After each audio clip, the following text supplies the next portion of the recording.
senhores, nós precisamos resolver a nossa questão com o pai. E quando eu falo pai, eu estendo a ancestralidade masculina. Isso é importante do cara fazer esse alinhamento. É uma das coisas mais profundas que eu trabalho, é esse realinhamento, essa reconexão com essa ancestralidade masculina. Eu faço isso por meio da sistêmica, né, por meio de uma nova percepção do pai. Nós homens olhamos muitas vezes o pai com os olhos da mãe, mas a mãe olha o pai com os olhos da mulher, que foi ferida, que foi deixada, um monte de coisa. E nós homens, como somos muito apaixonados pela mãe, a gente coloca aqueles óculos dela. E também nem tem como ser diferente, porque às vezes o pai é um cara complicado mesmo. Sim. Mas é o pai possível, é o único pai possível. Então, nesse trabalho, eu vou de certa forma, deixá-los um pouco mais leve dessa mágoa que eles têm com relação ao pai. Homens têm, é que eu falo, né? A maioria de nós hoje tem vazio ou falta de pai e excesso de mãe. Daí que a gente tá vendo um monte de cara que tá em desequilíbrio, né? Te cortando, só pra pegar o gancho, você assistiu Ilhados com a Sogra?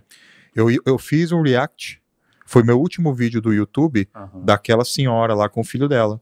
A do time verde, essa eu nunca esqueço. Tá lá do... que o sujeito grita, minha mãe, eu escolho minha mãe. Não, esse é o do... Esse é o outro, esse é o então. do vermelho. É o grandão. É o... É o roxo. É o roxo, é o grandão, roxo, né? O bombadão lá. Exatamente. Eu fiz, foi ontem, às 18h30, no meu canal no YouTube, tá lá, gente, Orlando Costa. Eu fiz um react. E o que eu falei, Jefão, ali, daquele cara? Excesso de mãe e total ausência de pai, naquela dinâmica daquele cara. Só que ali foi num nível absurdamente extremo. Por quê? Como que aquela mãe atua na vida daquele cara? Pela culpa. Você vai deixar a mamãe, as mulheres que entram na sua vida vai te roubar de mim. Cara, o cara se tornou um objeto daquela mãe, tá? Muitas vezes para suprir a falta que o pai fez. Olha o quanto que tá deslocado no sistema. Ele entra no lugar de marido da mãe, de resgatador da mãe. E ele não sai de perto da mãe, ou como é que ele vai dar certo com uma mulher se ele já tá, abre aspas, casado com essa mãe? É uma desordem total. Para eu poder dar certo com uma mulher, Camila, eu não posso estar casado com mais ninguém.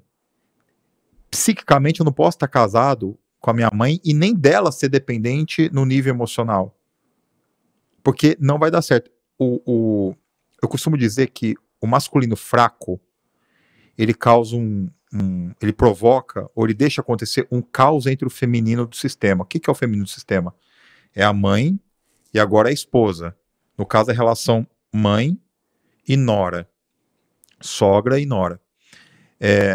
Quando o masculino, repare na família, quando o masculino é muito fraco, muito molenga, muito sem posicionamento, essa mãe dominadora encontra com essa nora, que muitas vezes é parecida com ela, porque é o script de mulher que o cara tem. Que é o caso. Que é o caso.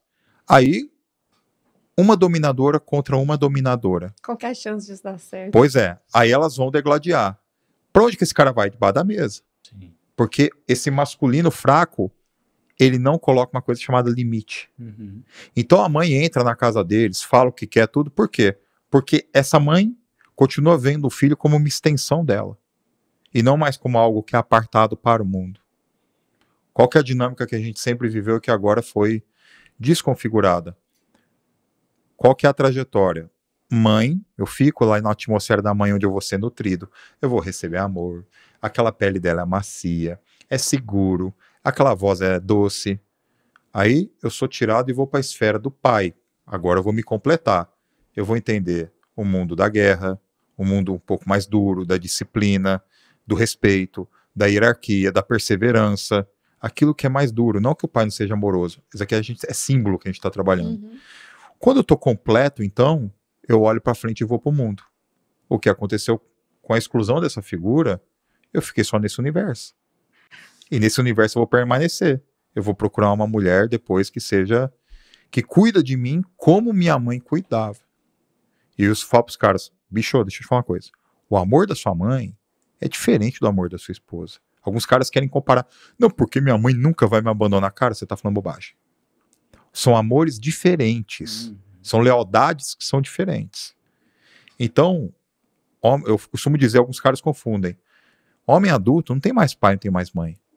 É honrá-los, guardá-los ali no coração, cuidar na velhice, no estado de necessidade. Mas o meu vetor é o mundo. E não voltar pro útero da minha mãe, como muitos caras estão fazendo atualmente esse movimento, como é o caso desse cara aí, desse reality. Exatamente. E aí acredito que vale a pena você acompanhar o time verde. Eu assisti tudo, viu?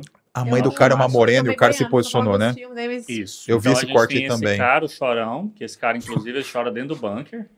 Ele chora. Simplesmente o povo falando meio que mal da mãe dele, não sei o que, ele começa a chorar. Fica ofendido. E aí tem o outro cara, que é um cara bem posicionado, e a mãe é extremamente narcisista, controladora, louca, psicopata. E a Nora é bem feminina, então ela quer que ele faça a parte dele, mas você vê que ela não julga ele, que ela fica do lado dele. E as duas, assim, é triste de ver. E ela é muito narcisista, e aí eles têm lá os embates, saem, e aí numa conversa os três, lá e conversando para tentar resolver ele. Quer saber? Vambora. Pega a mão da mulher. Pega a mão da mulher e larga a mãe pra trás. Mas é isso, né? Os nossos pais, eles têm que se tornar indispensáveis em algum momento. Exatamente. Dispensáveis, na verdade. Exato. Né? E até pegando o gancho nisso que vocês estão falando, é uma coisa que eu falo muito, assim, eu sou mãe solo, né? Uhum. Então, às vezes, quando eu tenho condições de conversar sobre isso com alguma amiga, mesmo que seja casada, né? Gente, não fala mal do seu marido pro seu filho, não. Você tá sabe? Certinho. Resolve seu problema com seu marido sem influenciar no seu filho. Se você ama o seu filho, deixa ele amar o pai dele, porque não é justo. Você vai lá, faz um filho com cara e depois vai ficar falando mal do pai pro filho. Isso é triste. É muito. Eu acho isso, assim, de última. Meu problema com o pai da minha filha é eu e ele que temos que resolver. Eu não tenho que colocar ela no meio dessa situação. E... óbvio, a gente sabe que aí existem exceções de situações que acontecem dentro de casa, claro. E o filho acaba assistindo e tudo. Mas especificamente nesse caso, eu gosto muito de bater nessa tecla. Que o filho, ele não tem que ficar ali, o ouvido do meu filho não é pinico pra eu ficar falando mal do pai dele pra ele, né? A minha mãe foi mãe solteira, né? Uhum. Meu pai saiu de casa, eu tinha 6 anos, meu irmão tinha 5 anos. Cara, do dia que ele saiu de casa até o dia que ele morreu, a minha mãe sempre falou bem dele. Aí, ó. E com muita clareza. Sempre assim, ó. Vocês não têm primeiro o direito de desrespeitar, porque ele é o pai de vocês. Ah, ele não presta, não sei o quê. Vocês têm que saber o que ele é. Não sou eu que vou falar. Pra mim é uma coisa, pra vocês é outra. Perfeito. Simples assim. Beleza? Beleza. Exatamente isso. As relações são diferentes, né? Sim. Agora, se você tem uma mãe... o seu pai não presta. O seu pai não paga pensão. Você viu o que seu pai fez? Comigo? Comigo? Não dá, entendeu? E aí eu lembro muito bem que a gente chegava às vezes, falando, meu pai, não sei o quê, com a mulher dele, ela pois é. Ela só ouvia. Isso é amor. Assim, aí obviamente quando se tratava de uma coisa mais séria, ela entrava pra resolver a situação. Mas nunca ouvi da minha mãe esse pai seu é um vagabundo, não sei o quê. E ela também nunca escondeu os problemas. Uhum. Quando ele deixava de pagar pensão, quando ele atrasava, quando ele pagava certinho. Então ela batia quando tinha que bater, elogiava quando tinha que elogiar. Ela trazia a verdade sem ficar contaminando vocês contra ele. Eu acho que a parada né? é essa, né? Porque o filho não tem nada a ver, né? O homem não tem... Se a gente soubesse o desequilíbrio que isso vai causar na vida adulta dos nossos filhos, talvez a gente não fizesse isso, né?